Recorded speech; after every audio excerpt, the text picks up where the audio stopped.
శ్రీ గురు గణేష్ మేధా దక్షిణామూర్తి సహిత శ్రీ బాలా త్రిపురసుందరై నమః అభిషేకం కార్యక్రమానికి స్వాగతం.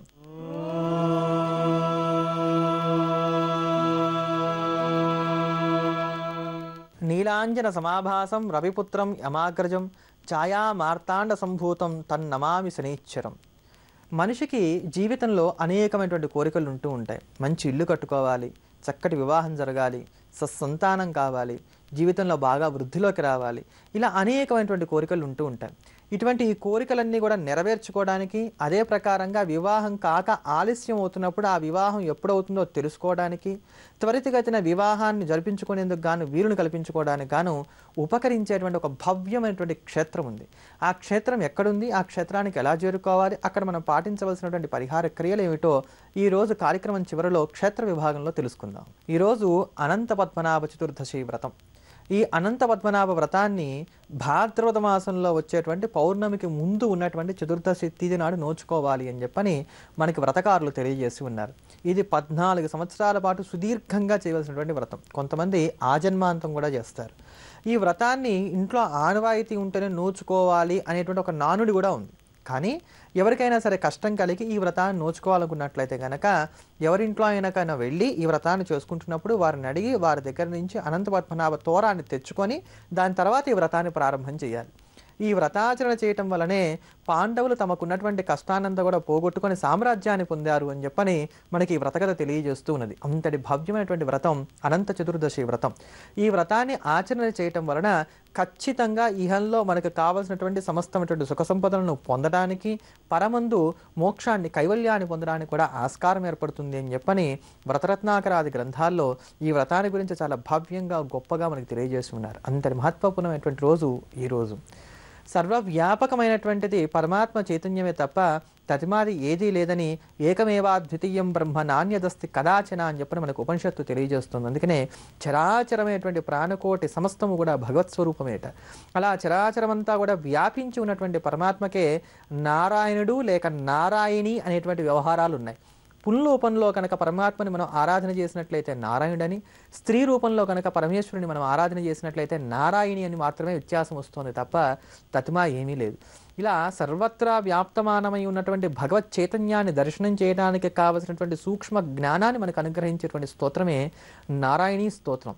సర్వమంగళ మాంగళ్యే శివే సర్వార్థ సాధికే శరణ్యే త్రయంబకే గౌరి నారాయణ నమోస్తుతే అని అంటూ భూత భవిష్యత్ వర్తమానముల్లో ఎప్పుడైనా సరే నా స్మృతిపథములో సదా సర్వదా సర్వత్రా నాకు ఏదైతే దృశ్యమానం అవుతోందో అదంతా కూడా భగవంతుడే అనేటువంటి ఒక ఎరుకని కలిగి నేను ఎప్పుడు కూడా జ్ఞానవంతుడై ఉండి సత్యమైనటువంటి మార్గంలోనే ప్రయాణం చేస్తూ రుజువర్తన కలిగినటువంటి వాడనే శాంతం దయా శౌచం వంటి సమస్తమైనటువంటి సద్గుణ సంపత్తిని కలిగిన వాడే అమ్మా నేను ఎప్పుడు కూడా నీ సేవ చేసుకోవాలి అనేటువంటి ఒక భావనను ఈ నారాయణీ స్తోత్రంలో వ్యక్తపరుస్తారు. ఈ సప్తసతిలో ఉన్నటువంటి నారాయణీ స్తోత్రాన్ని గనక నిత్యం పారాయణ చేసినట్లయితే సర్వకాల సర్వావస్థల యందు కూడా జగదంబ వెన్నంటి మనల్ని కాపాడుతుందనటంలో సందేహమే లేదు. అంతటి అద్భుతమైనటువంటి ఆ నారాయణీ స్తోత్రాన్ని శ్రవణం చేద్దాం. అమ్మవారి యొక్క పరిపూర్ణమైనటువంటి అనుగ్రహాన్ని పొందుదాం.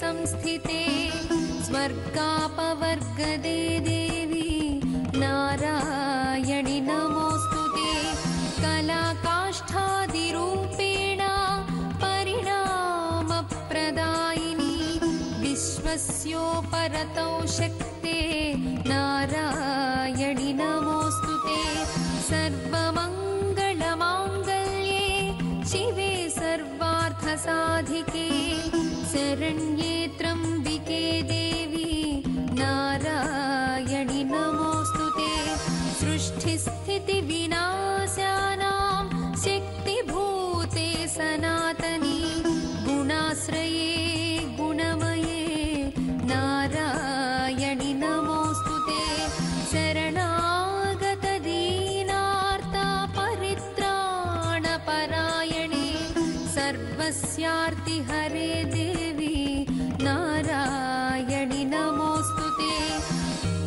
कंसयुक्तविमानस्थे ब्रह्माणि रूपधारिणि कौशाम्भक्षरिके देवी नारायणि नमोऽस्तु ते त्रिशूलचन्द्राहिधरे महावृषभवाहिनी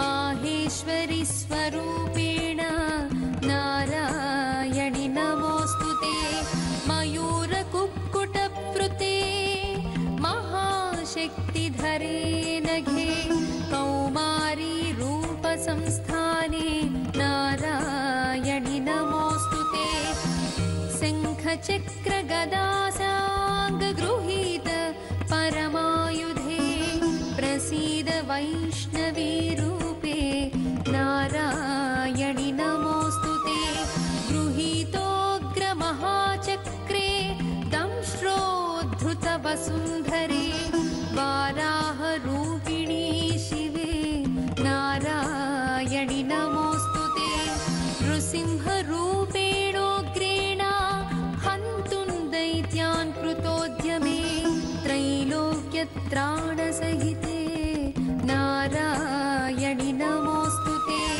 किरीटिनी महावज्रे सहस्रनयनोज्ज्वले वृत्रप्राणहरे चैन्द्री नारायणि नमोऽस्तु ते शिवदूती स्वरूपेण हतदैत्यमहाबले घोररूपे महारावे नारायणि नमोऽस्तु ते శ్రీమత్పయోనిధి చక్రపాణి భోగీంద్ర భోగ మణిరంజిత మంజుపాద అంటూ సాగేటువంటి నారసింహ కరావళంబ స్తోత్రం చాలా విశేషమైనటువంటి స్తోత్రం.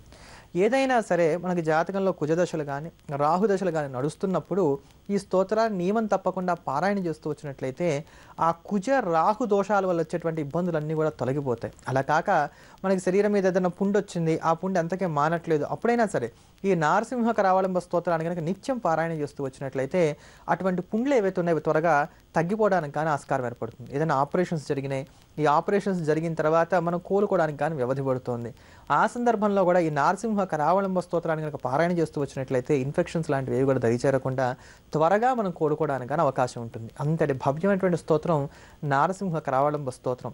సాక్షాత్తు శంకర భగవత్పాదాచార్యుల వారు తమ యొక్క పాంచభౌతిక శరీరాన్ని రక్షించుకోవడానికి గాను చేసినటువంటి స్తోత్రం ఈ స్తోత్రం కనుక ఎప్పుడు శారీరక రుగ్మతలు కలిగినా ప్రాణ సంకటాలు ఏర్పడినా ఈ స్తోత్రాన్ని కనుక పారాయణ చేసినట్లయితే నారసింహుడి యొక్క కటాక్షం వలన మనం ఉద్ధరింపబడతా ఉండటంలో సందేహమే లేదు. అంతటి భవ్యమైనటువంటి ఆ స్తోత్రరాజాన్ని శ్రవణం చేద్దాం, నృసింహుడి యొక్క పరిపూర్ణమైనటువంటి అనుగ్రహాన్ని పొందుదాం. శ్రీమత్పయోనిధి నికేతన చక్రపాణి భోగీంద్ర భోగమణి రాజిత పుణ్యమూర్తే योगीश शाश्वत शरण्य भवाब्धिपोत लक्ष्मी नृसिंह मम देहि करावलम्बम् ब्रह्मेन्द्र रुद्र मरुदर्क किरीट कोटि संघट्टिदाङ्घ्रि कमलामल कान्तिका लक्ष्मी सत्कुच सरोरुह राजहंस लक्ष्मी नृसिंह मम देहि करावलम्बम्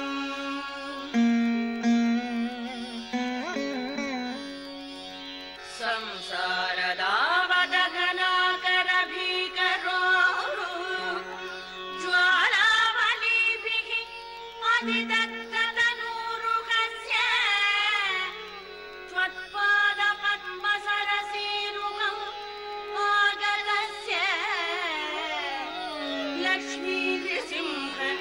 मम देहि करावलम्बम्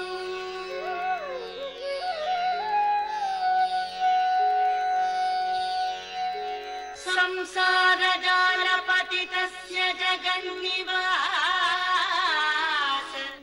सर्वेन्द्रियार्थ बडिशाग्रजशोपमस्य प्रोत्कम्पित प्रचुरतालुकमस्तकस्य लक्ष्मी नृसिंह मम देहि करावलम्बम्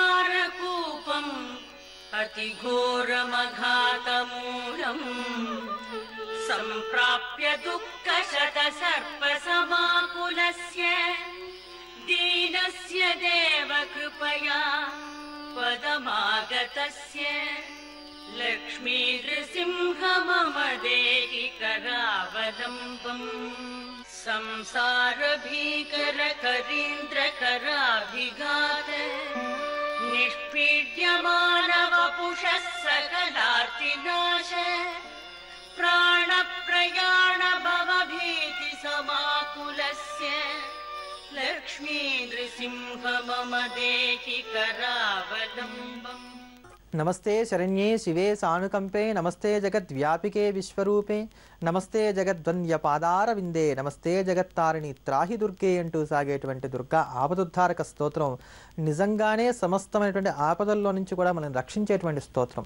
ఒకానొక సందర్భంలో పార్వతీదేవి పరమేశ్వరుని అడిగిందిట, స్వామి ఏదైనా ఒక స్తోత్రాన్ని చెప్పండి, ఆ స్తోత్రాన్ని నిత్యం పారాయణ చేసినంత మాత్రాన చేత ఎటువంటి కష్టాలైనా సరే మానవులకు తొలగిపోవాలి అని అంటే పరమేశ్వరుడు ఈ స్తోత్రాన్ని చెప్పాడు అని చెప్పని మనకి సిద్ధేశ్వరి తంత్రం తెలియజేస్తోంది. చెప్తూ దీని యొక్క ఫలశ్రుతిలో స్వామివారు ప్రత్యక్షంగా కొన్ని మాటలు చెప్పారు. ఏదైనా సరే ఆపదలో ఉన్నప్పుడు ఈ స్తోత్రాన్ని చదువుకోవాలి. ఈ స్తోత్రం అంతా తనకి అప్పుడు స్ఫురణలోకి రాకపోతే భయం చేత కానీ, భీతి చేత కానీ, బాధ వల్ల కానీ, లేదా నీటిలో మునిగిపోతున్నటువంటి కారణం చేత కానీ, గాలిలో ఎగిరిపోతున్నటువంటి కారణం చేత కానీ, అరణ్యంలో మృగాల బారిన పడిన కారణం చేత కానీ, ఎట్లా అయినా సరే స్తోత్రం అంతా చదవడానికి జ్ఞప్తి లేకపోతే అందులో సహం కానీ లేక ఒక శ్లోకం కానీ, ఈ శ్లోకంలో సహభాగమైనా సరే చదివినా కానీ ఓ పార్వతి దుర్గాదేవి వాళ్ళని రక్షిస్తుంది అని చెప్పని పరమేశ్వరుడు చెప్పాట. అంతటి భవ్యమైనటువంటి స్తోత్రం ఈ దుర్గా ఆపదుద్ధారక స్తోత్రం. విశేషించి జాతకంలో రాహుదశను నడుస్తున్నప్పుడు, పిల్లలు పదే పదే అబద్ధాలు చెప్తున్నప్పుడు, ఇంట్లో కాకుండా బయట ఎక్కువగా తిరగడానికి ఇష్టపడుతున్నటువంటి సందర్భాల్లో ఈ దుర్గా ఆపదుద్ధారక స్తోత్రాన్ని కనుక రోజుకి 9 సార్లు చెప్పిన పారాయణ చేస్తూ వచ్చినట్లయితే అమ్మవారి అనుగ్రహం వలన మనం మంచి ఫలితాలను పొందడానికి కానీ ఆస్కారం ఏర్పడుతుంది. అంతటి అద్భుతమైనటువంటి ఆ దుర్గా ఆపదుద్ధారక స్తోత్రాన్ని శ్రవణం చేద్దాం.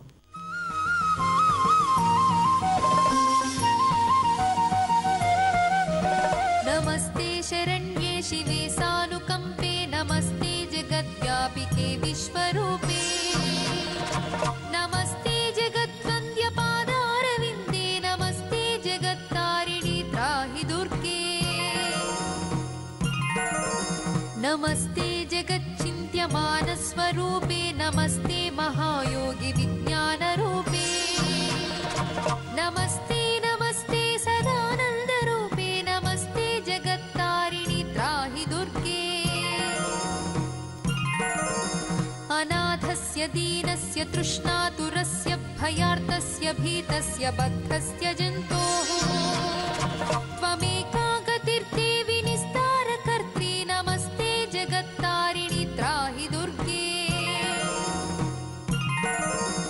अरण्ये रणे दारुणे शत्रुमध्ये नले सागरे प्रान्तरे राजगेहे त्वमेका गतिर्देवि निस्तारनौका नमस्ते जगत्तारिणि त्राहि दुर्गे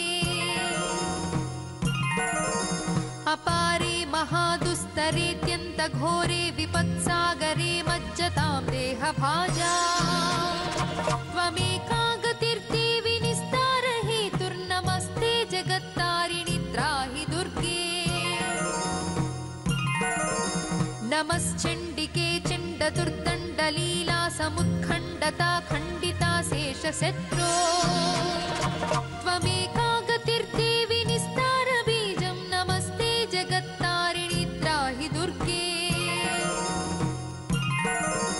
त्वमेवाघभावा धृता सत्यवादिर्न जाता जिता क्रोधना क्रोधनिष्ठा इडा पिङ्गला त्वं सुषुम्ना च नाडी नमस्ते जगत्तारिणि त्राहि दुर्गे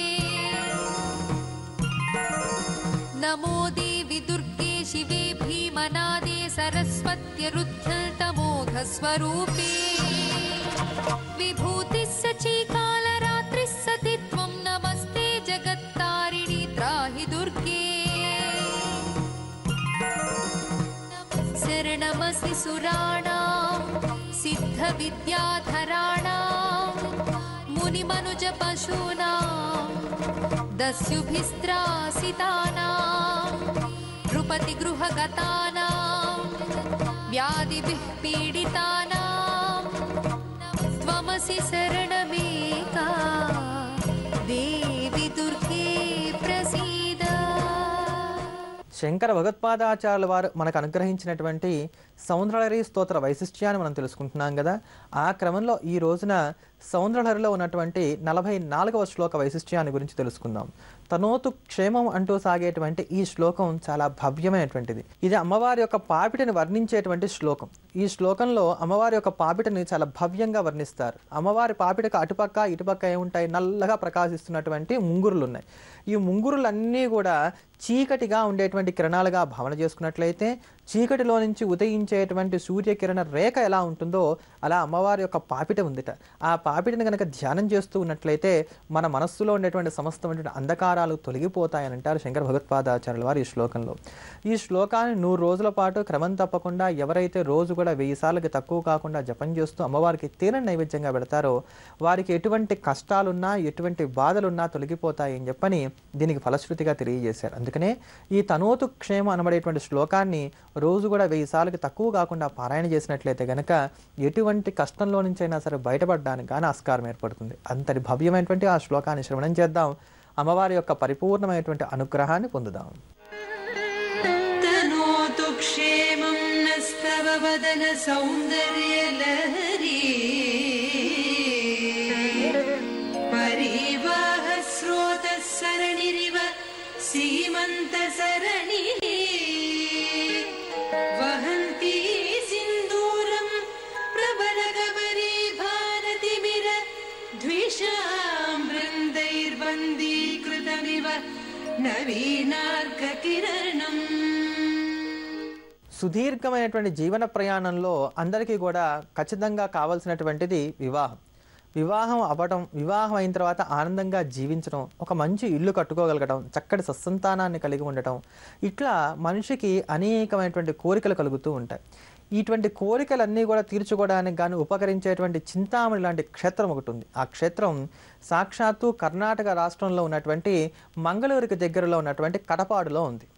ఈ మంగళూరుకి దగ్గరలో ఉన్నటువంటి కడపాడులో ఉన్నటువంటి కర్ణాటక దుర్గా పరమేశ్వరి దేవాలయం చాలా పురాతనమైన, సుప్రసిద్ధమైన, భవ్యమైన, మహిమాన్వితమైన, మహిమోపేతమైనటువంటి క్షేత్రం అని చెప్పుకోవచ్చు. ఈ క్షేత్రంలో ఉండేటువంటి మహిమలు అన్నిగావు ఇన్నిగావు. ఇక్కడ ఉండేటువంటి అమ్మవారు సాక్షాత్తు కైలాసం నుంచి దిగి వచ్చినటువంటి పార్వతీదేవి వల్లే కన్న తల్లిలా మనందరినీ కూడా ఆదరించి అక్కును చేర్చుకొని మనకు కావాల్సినటువంటి కోరికలన్నీ కూడా తీరుస్తూ ఉంటుంది. వివాహం కాలేదు, ఆలస్యం అవుతోంది అని బాధపడేటువంటి వారు అందరూ కూడా ఈ క్షేత్రానికి వెళ్ళి ఇక్కడ ఉండేటువంటి దుర్గా పరమేశ్వరి దగ్గర సన్నిధానంలో కూర్చొని అమ్మా మాకు త్వరగా వివాహం కావాలి అని చెప్పని ప్రార్థన చేసినట్లయితే కనుక అక్కడ ఉండేటువంటి పూజారి ధ్యానంలో కూర్చొని తాను చూసి మనకి వివాహం ఏ సమయానికి జరుగుతుందో తెలియజేస్తాడు. ఇలా తెలుసుకొని వివాహం అయిన తర్వాత తిరిగి మళ్ళీ కటపాడులో ఉన్నటువంటి ఈ దుర్గా పరమేశ్వరి దేవి అమ్మవారి ఆలయానికి వెళ్ళి అమ్మవారికి కొబ్బరి పువ్వులను సమర్పణ చేయాలి. ఆ కొబ్బరి పువ్వులను కనుక పూజారి చేతికి ఇచ్చినట్లయితే ఆ కొబ్బరి పువ్వులను తాను మొహానికి అంతా కూడా రాసుకొని అర్చకుడే అమ్మవారికి మన తరఫున ముక్కును చెల్లిస్తాడు. ఈ క్షేత్రంలో ఉన్నటువంటి మరో ప్రత్యేకత ఏంటంటే ఇక్కడ ఉండేటువంటి సదాశివుడు కూడా చాలా మహిమోపేతుడు. ఇక్కడ ఉండేటువంటి సదాశివ దేవాలయంలోకి వెళ్ళి మౌనంగా కూర్చొని మనస్సులో కేవలం శివస్వరూపాన్ని మాత్రమే భావన చేస్తూ మనకి ఏం కావాలో ఆ వరాన్ని కోరుకోవాలి. ఒక మంచి ఇల్లు కావాలి, ఒక మంచి సంతానం కావాలి, ఇట్లా మనకు మనసులో ఏ కోరిక కావాలో ఆ కోరికను మెల్లగా కోరుకొని అక్కడ చిన్న చిన్న బొమ్మలు అమ్ముతూ ఉంటారు, ఎర్రటి మట్టితో తయారు చేసినవి. మనకు కోరికలకు అనుగుణంగా ఉండేటువంటి బొమ్మను తీసుకొని ఆ సదాశివ దేవాలయంలో అర్పణ చేసి రావాలి. అంటే ఇల్లు కట్టుకోవాలి అనుకుంటే ఇంటి బొమ్మ, పెళ్లి కావాలంటే కొత్త పెళ్లి కొడుకు కొత్త పెళ్లి కూతురు బొమ్మ, సంతానం కావాలంటే చిన్న చిన్న పిల్లలు ఉండేటువంటి బొమ్మలు, ఇట్లా మనకి ఏది కావాలో ఆ కోరిక తగ్గట్టుగా ఉన్నటువంటి బొమ్మలను తీసుకొని ఆ దేవాలయంలో పరమేశ్వరుడి దగ్గర అర్పణ చేసి వచ్చినట్లయితే గనక మన మనస్సులో ఉన్నటువంటి కోరికలు నెరవేరుతాయి. ఇలా మనిషి తన జీవితంలో కోరుకునేటువంటి ప్రతి ఒక్క కోరికను కూడా తీర్చేటువంటి దేవాలయం, అద్భుతమైనటువంటి దేవాలయం కడపాడులో ఉన్నటువంటి సదాశివ సమోపేతమైనటువంటి కర్ణాటక దుర్గా పరమేశ్వరి దేవాలయం. ఈ దేవాలయాన్ని దర్శిద్దాం. అమ్మవారి యొక్క అనుగ్రహం వలన, అయ్యవారి యొక్క అనుగ్రహం వలన మనకున్నటువంటి సమస్తమైనటువంటి మనోవాంఛితాలను కూడా నెరవేర్చుకుందాం. ఇటువంటి క్రియా విశేషాలతోటి, స్తోత్ర వైభవాలతోటి రేపటి అభిషేకం కార్యక్రమంలో మళ్ళీ కలుద్దాం. స్వస్తి. జ్యోతిర్వైద్య నిపుణులు తేజస్వి శర్మను సంప్రదించాల్సిన ఫోన్ నంబర్ 9391166344. Email tejasvi.astro@gmail.com.